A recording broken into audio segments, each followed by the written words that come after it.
Hello everyone. In this video we'll focus on a neglected aspect of Sedgwick County's history.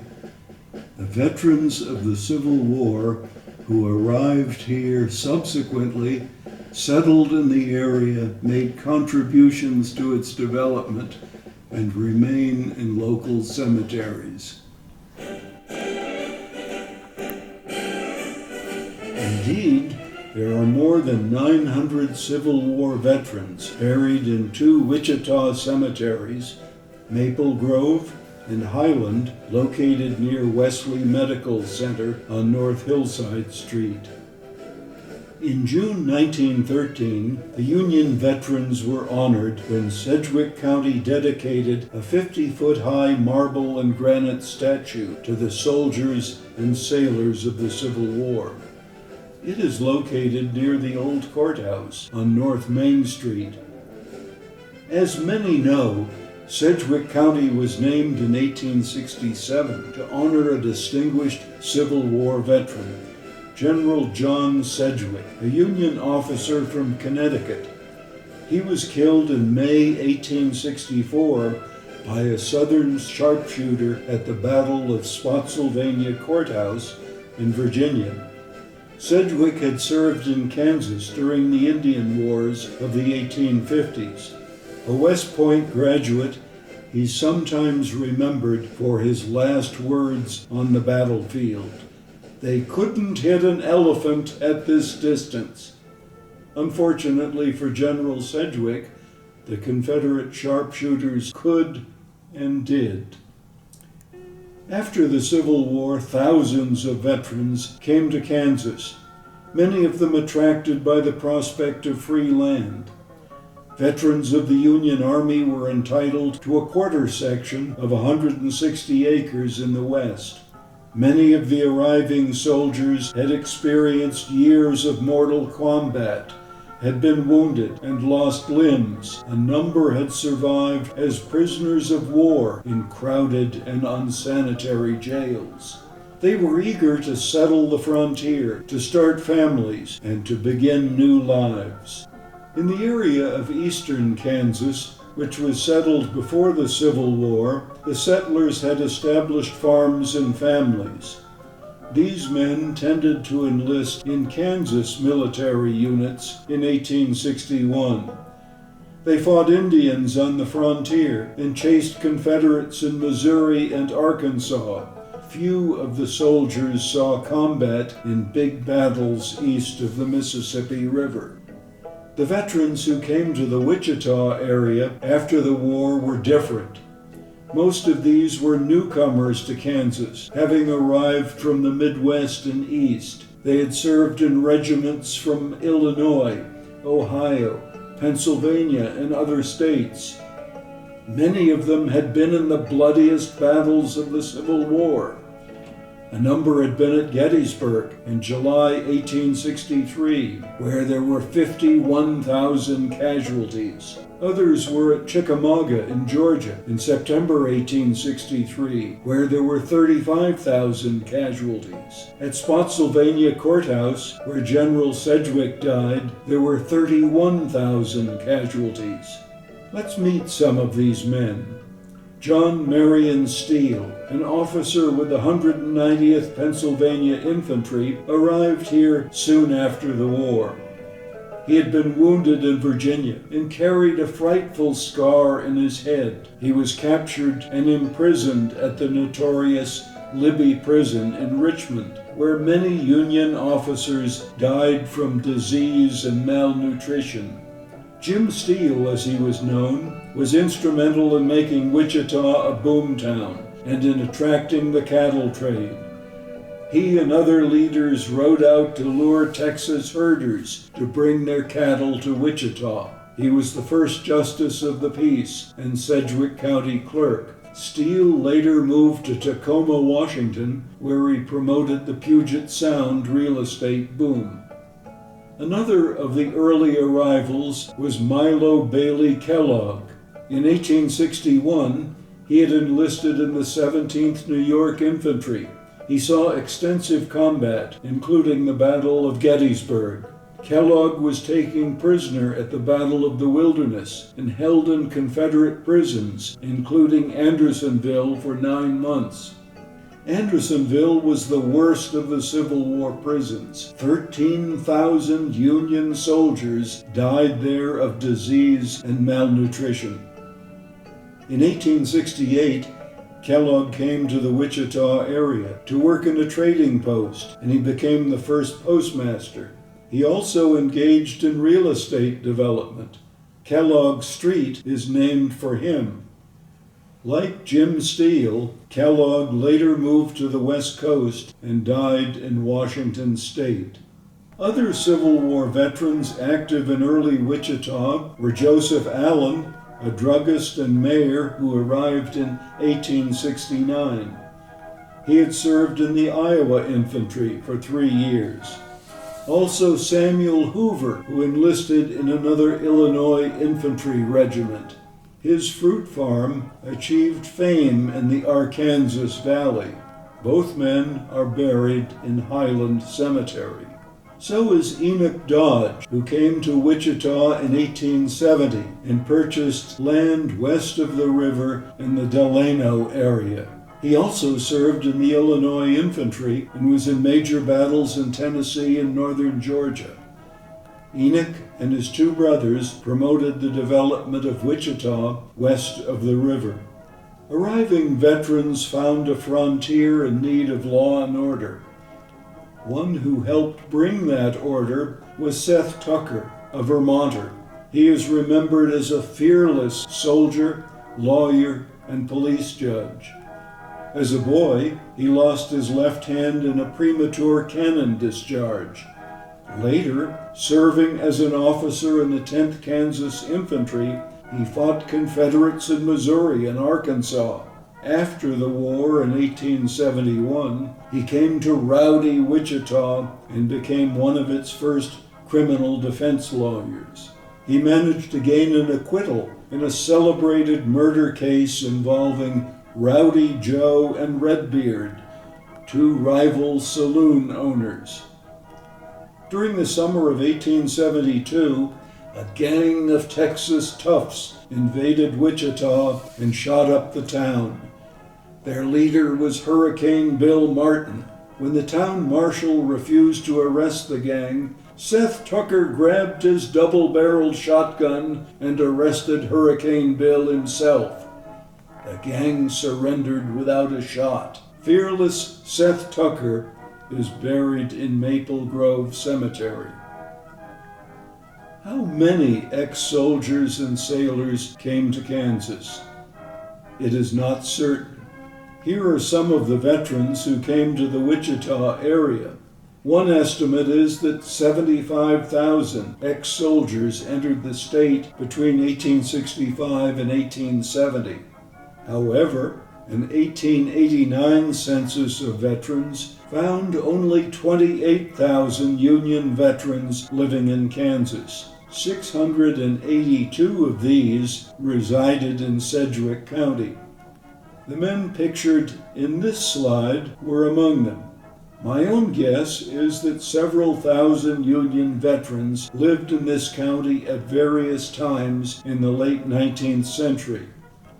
Some of them moved on to other locations in the West, perhaps to Oklahoma seeking free land, or to mining districts in Colorado, California, and the Dakotas, or to the West Coast.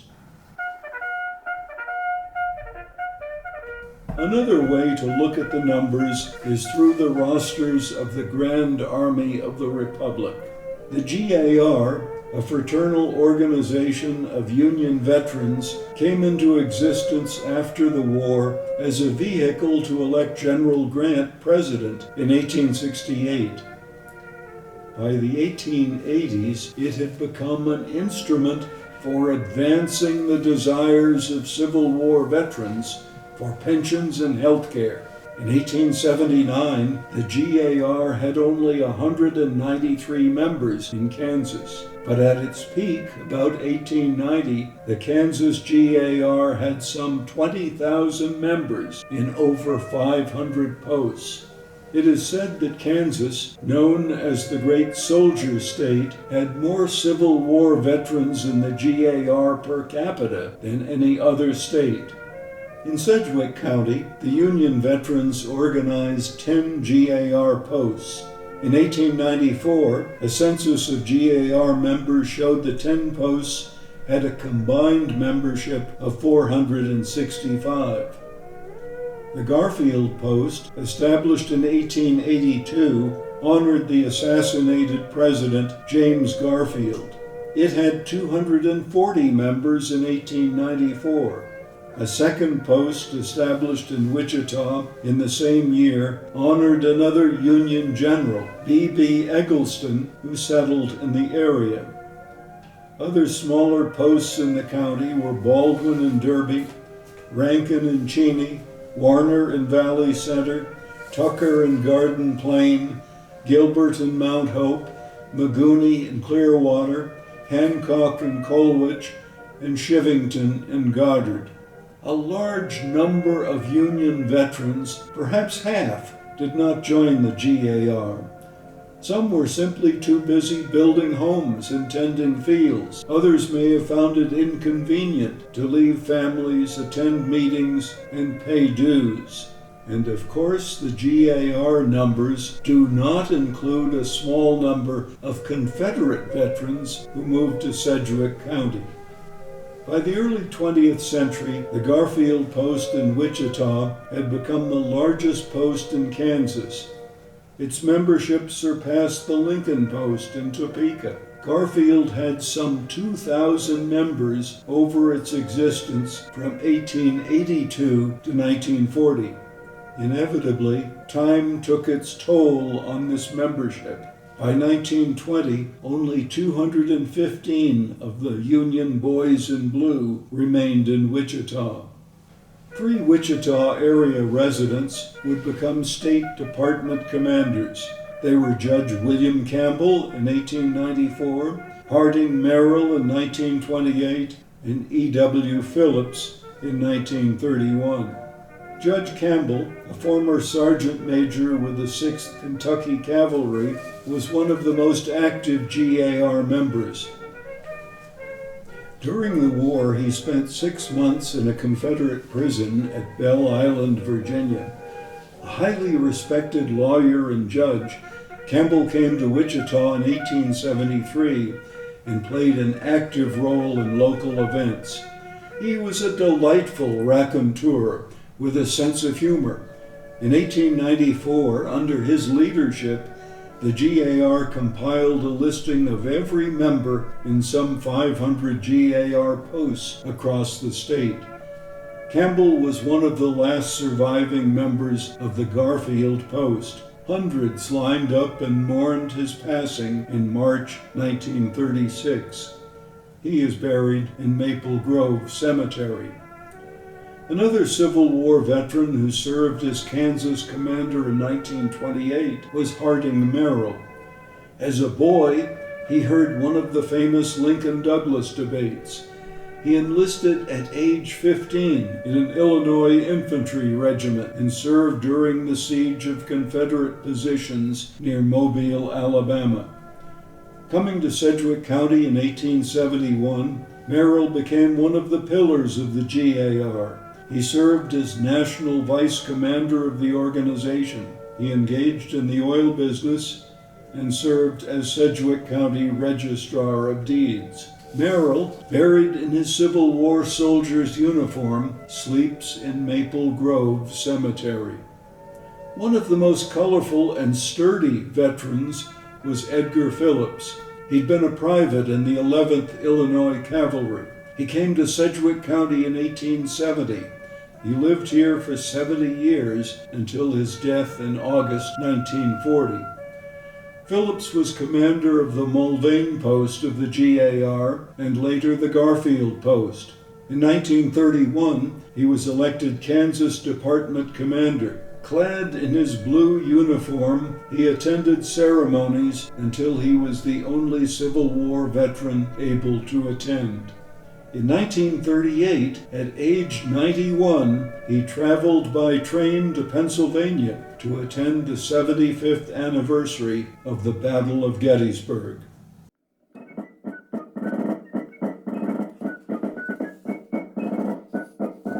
The Garfield Post had a nationally recognized Old Soldiers Fife and Drum Corps that marched in holiday parades across the state and at national encampments. Its leader was drummer Joseph F. Richardson, who had served with the Illinois Infantry. He's buried in Maple Grove Cemetery. Another prominent member was John Mills, a former drummer with the New York Regiment. He served as president of the National Association of Civil War Musicians. The Eggleston Post was established in honor of General B. Roth Eggleston, who was buried with members of this post in Highland Cemetery. A native of New York, he rose from private in the Ohio Cavalry to brigadier general during the war. In 1862, he was taken prisoner in Alabama and held for 6 months before being exchanged. Returning to combat, he participated in a number of major battles leading to the fall of Atlanta. He served as military governor of Atlanta and later, after the war, was elected governor of Mississippi. General Eggleston came to the Wichita area in 1878. Several members of the Eggleston Post played a prominent role in GAR encampments. Reverend William Bosworth, a Presbyterian minister, was a local veteran who took an active role in the state and national organization.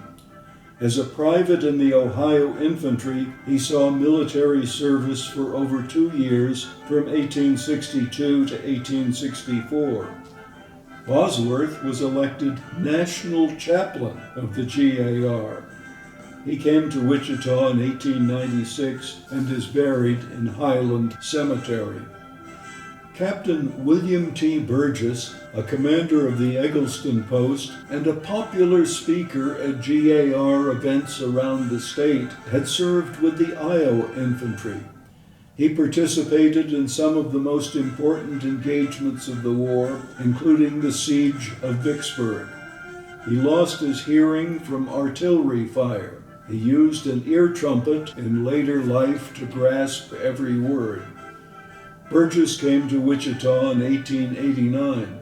Upon his death, the Wichita Eagle newspaper headlined, "Fearless veteran is dead, marched with Sherman to the sea." Burgess is buried in Highland Cemetery. Probably the most famous of the Eggleston members was Dr. Morton Pratt. He rests in Highland Cemetery after an exciting life as a Union soldier and a populist politician. Pratt served in the Illinois Cavalry. At Vicksburg, he single-handedly captured 13 Confederate soldiers. In 1863, he was held as a prisoner of war, and later, after returning to service, was wounded in the right leg. After the war, he fought Indians on the frontier. Pratt was a voracious reader, and old-timers said he read more books than anyone else in Kansas. According to populist orator Mary Elizabeth Lease, Pratt was the one who gave the Populist Party its name. In 1896, several newspapers across the country, in San Francisco, Houston, St. Louis, and elsewhere, profiled him as the father of the Populist Party. Pratt practiced medicine in Wichita for 44 years and was a commander of the Eggleston Post. Although the vast majority of Civil War veterans who came to Wichita had served in the Union military, a smaller number were former Confederates. In 1903, the Wichita Beacon reported that the Wichita Confederate Association had 59 members. It was the only organization of Confederate veterans in Kansas. It sent 26 of its members to the national meeting in Dallas the previous year. its members regularly attended encampments of Confederate veterans. The newspaper stated that the members included some of Sedgwick County's wealthiest and foremost farmers. The most visible ex-Confederate was Captain Robert T. Bean, a native of Kentucky who arrived in 1886. Bean had ridden with General John Morgan's raiders when they invaded Indiana and Ohio in 1863. He was captured and imprisoned for 18 months in Chicago's Camp Douglas, a northern prison often compared to Andersonville. In Wichita, Bean hosted annual dinners of the Southern Society.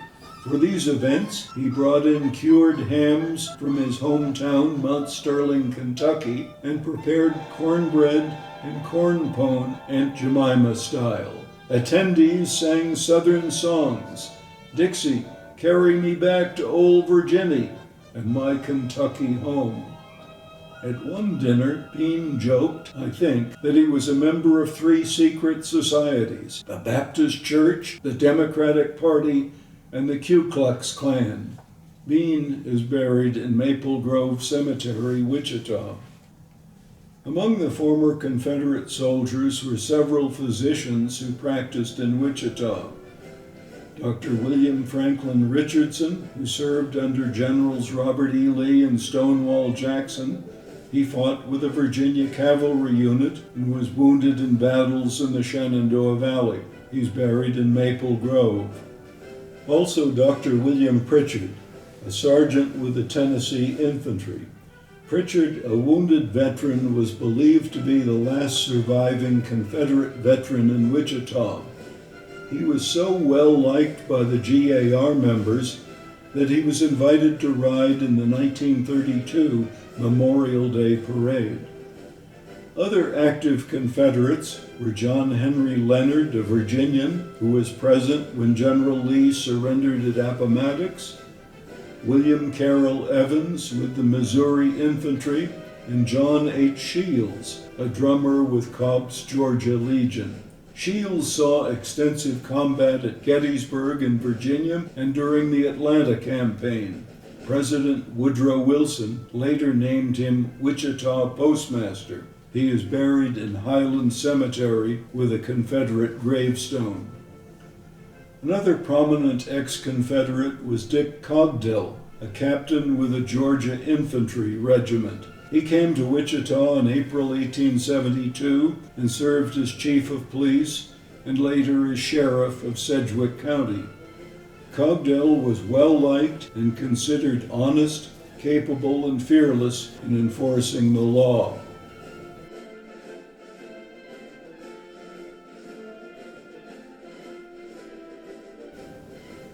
In another video to be released later this year, we'll focus on another group of the Union veterans who came to Sedgwick County, who contributed importantly to the development of this area. Many of them had suffered privations in Confederate prisons, had been wounded, and yet they managed to come to the frontier and find new lives. We want to honor them as well. Thank you for listening.